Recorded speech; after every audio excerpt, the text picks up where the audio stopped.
much. Tell me, what did you think about the movie, about the first Tron movie when you first saw it?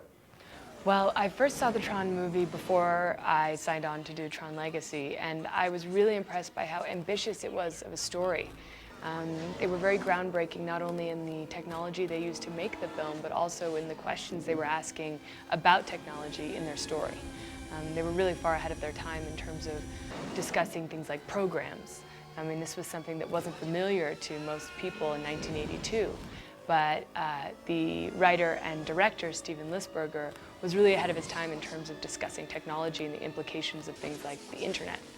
So I was really impressed by all of that. And I think that fans of the original Tron will be really happy that in Tron Legacy we continue that kind of groundbreaking spirit. Our technology is equally groundbreaking, and our story carries on that quest to understand man's relationship to technology. Let's talk about self-critique. Okay. Your family is all over the industry. What's the harshest critique you've gotten? Harshest critique. My family's really supportive. They don't really criticize me too much. But actually, one thing that my sister's always telling me is that she wants me to be in my movies and TV shows as silly as I am in real life. She's like, you're such a nerd. How come the nerdy you is never in your characters? And that's one of the reasons I love Cora, because I think she really shows my more nerdy side. And I know that's why my sister's really going to love this movie, because everything from my nerdy laugh to just my nerdy walk and everything about me that I usually kind of try to keep on the down low when I'm trying to play cool characters, it all comes out in Cora. So that's been the greatest criticism, to be more, why aren't you more nerdy? Why aren't you more yourself? And that's one of the reasons I'm so excited to show them this movie. And the best tip you've gotten? Best tip from my family or from anybody? Or from anybody? Well, very early on, when I wanted to be an actress, when I was about 10, 11 years old, my mother told me that everyone was going to tell me it was impossible. And I remember the conversation really clearly where she said, everyone you meet will tell you that what you want is impossible, and you have to ignore them.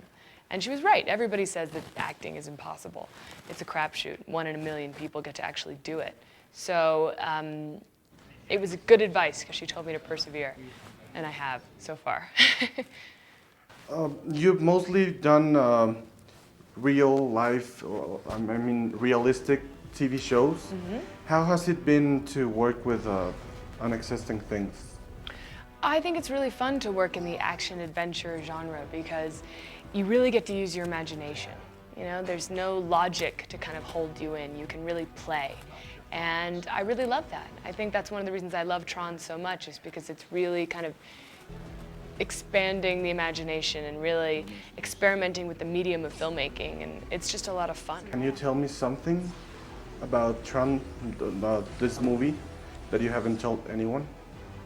The movie, I mean, it's just been so fun to talk about it, because there's so much work that went into it, and it's been a part of my life for almost 3 years. So it's hard to think of one experience to pinpoint, but we definitely had a lot of laughs on the movie, and it's definitely a really fun experience to go see it. I love the fact that, people can take their friends, people can take their families, and there's something for everybody that they can enjoy in the film, and we tried very hard to make that so. And I think it's a perfect film to go with your family, go with your friends, because it's kind of like going to a party or going on a ride. It's unlike the typical film watching experience. To finish this, can you tell me something about Cowboys and Aliens? Cowboys and Aliens is a movie I shot with Harrison Ford and Daniel Craig, and it takes place in the late 19th century in the Old West, in the border towns of Arizona. And it's a Western, which also involves aliens. So it's kind of a mashup of different genres, and it's really fun, really cool, really great big cast, directed by Jon Favreau. And I can't wait to show that one to the world. It comes out next summer, so hopefully I'll be back in Mexico for that. Hoping for that. Thank you. All right, thank you very much. Gracias.